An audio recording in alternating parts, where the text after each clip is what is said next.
আপনার স্ত্রীর প্রেমিক সোফার পেছনে লুকিয়ে আছে। কি? এই বুয়া, কি হয়েছে? তুমি এখানে কি করছো?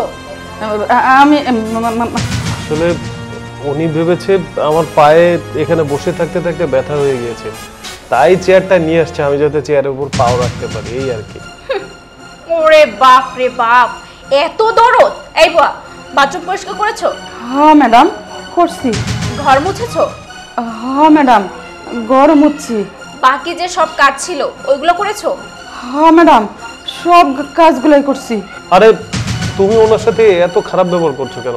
কত কাজ করতেছে, তারপর আর কত কাজ করবে? আচ্ছা তুমি একটা কাজ করো, তুমি যাও, খুব গরম পড়েছে, আমার জন্য একটু তরমুজের জুস বানিয়ে নিয়ে এসো। কি? তরমুজের জুস? আমি তো তরমুজ তোমার জন্য কেটে রেখেছি, তুমি আজ তো তরমুজ খাও, আমি জুস টোস্ট করতে পারবো না। আরে কেটেই যখন ফেলেছো, যাও না জুস বানিয়ে নিয়ে এসো, সমস্যা কোথায়? আমি এখন এখান থেকে যেতে পারবো না। বুয়া চলো, তুমি আর আমি জুস বানিয়ে নিয়ে এসি, পাকের ঘরে চলো। তো ধরাই পড়ে গিয়েছি, আমি এখন কি করবো, কোন দিক দিয়ে বেরোবো? কি ব্যাপার, তোমার হাজবেন্ড আজকে এরকম এত কথা বলা শুরু করেছে কেন? আর তোমার হাজবেন্ড আজকে আসলোই কোত্থেকে? আমিও তো সেটা বুঝতে পারছি না। আরে ওর তো চলে যাওয়ার কথা, এই জন্যই তো তোমাকে এখানে এনেছি, কিন্তু ও তো যাচ্ছেই না, বরং এখন জুস খেতে গিয়েছে। শোনো, ও জুস বানাতে গিয়েছে, তুমি তাড়াতাড়ি এখান থেকে চলে যাও। ও যদি তোমাকে দেখে ঝামেলা হয়ে যাবে, পুরো ক্লাঙ্কের হয়ে যাবে। যাও এদিকে দরজা, যাও যাও। এই গেট দিয়ে যাবো? কোথায় যাবে? দাঁড়াও। আচ্ছা তুমি আমাকে বলো তো, ও কোথায় ছিল এতক্ষণ? কই আর থাকবো, আপনার স্যার আমি কত করে কইলাম, উনি তো সোফার পিছনে ছিল। ও ও ও তো ও তো সোফার পায়া ঠিক করার জন্য আসছে। হ্যাঁ, সোফার পা ঠিক করতে আসছি। এই তোর অ্যাক্টিং বন্ধ কর। কিছুক্ষণ আগে কি বলেছিলি তোর পায়ে ব্যথা, এখন অভিনয় করছিস তাই না? এখন কিছু বুঝিস না? না না, ও সোফার পা ঠিক করতে আসেনি তো, আমি ওই যে ইঁদুর ধরতে আসছিলাম। হ্যাঁ, ইঁদুর ইঁদুর ধরতে। ও আচ্ছা, তার মানে তুমি ইঁদুর ম্যান তাই না? ইঁদুর ধরতে তুমি অন্যের বাসায় চলে আসছো সুরসুর করে তাই না?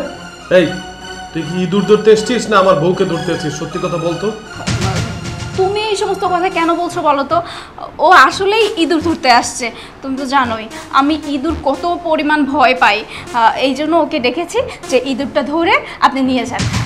স্যার এই বেটাটা না মাঝে মাঝে আহে বাড়িতে, কখনো সোফা ঠিক করার কথা, কখনো ফ্যান ঠিক করার কথা। প্রত্যেক দিন বেটারে নিয়ে ঘরের ভিতরে ঢুকবেন, ইটিস পিটিস করবেন, এগুলো কেমন কমু না? সি আপনি তো একজনের বউ আরেক বেটার লোকে কেমনে করে বিটিস পিটিস করেন? হ্যাঁ, আপনি শরম করে না? এই বুয়াই, মিথ্যে কেন বলছো? এই শোনো, এই বুয়াই হচ্ছে নষ্টের গোড়া। তুমি জানো আজকে সকালে আমাকে বলেছিল তার নাকি বেতন বাড়াতে হবে, আমি বেতন বাড়ানোর জন্য রাজি হইনি, আমার সঙ্গে ঝগড়া পর্যন্ত হয়েছে। এই জন্য মিথ্যে বলে আমাদের স্বামী স্ত্রীর মধ্যে ঝামেলা তৈরি করতে চাচ্ছ তাই না? এই শোনো, এই বুয়াকে এক্ষুনি ঘাট ধাক্কা দিয়ে বের করে দাও। আমাকে খালা সব বলেছে, আমি যখন বাড়িতে না থাকি এই লোকটা প্রতিদিন বাসায় আসে। কি সব উল্টোপাল্টা কথা বলছো বলো তো? এই সত্যি কথাটা কি বলবে নাকি আমি পুলিশ ডাকবো? পুলিশ? পুলিশ? না না, পুলিশ ডাকতে হবে না, আমি পুলিশ খুব ভয় পাই। বাঘের চুলে 18 ঘা আর পুলিশ চুলে 36 ঘা। স্যার স্যার আমি সত্যিটা বলছি স্যার, আপনার ওয়াইফ আমাকে মাঝে মাঝে আপনাদের বাসায় ডাকে, মাঝে মাঝে কি প্রায়ই ডাকে। চুপ থাকুন, আপনার জন্য এখন আমি পুলিশে যাবো নাকি? তারপরে ওনার সাথে আমার একটা ছোটোখাটো সম্পর্ক আছে, এই জন্যই আসি। বুয়া মাঝে মাঝে দেখে বলে বুয়ার সাথে উনি খারাপ ব্যবহার করে। স্যার স্যার আমার ভুল হয়ে গেছে স্যার, আমি কখনো আর করবো না স্যার, স্যার আমাকে মাফ করে দেন স্যার। দেখলি, যার সাথে তুই প্রেম করছিলি সেই সত্যটা বলে দিয়েছে, ভয় বলে দিয়েছে। তুই কি করে ভাবলি ওর সাথে তুই ভালো থাকবি, যে নিজে পুলিশের ভয়ে সবকিছু সত্য বলে দিতে পারে?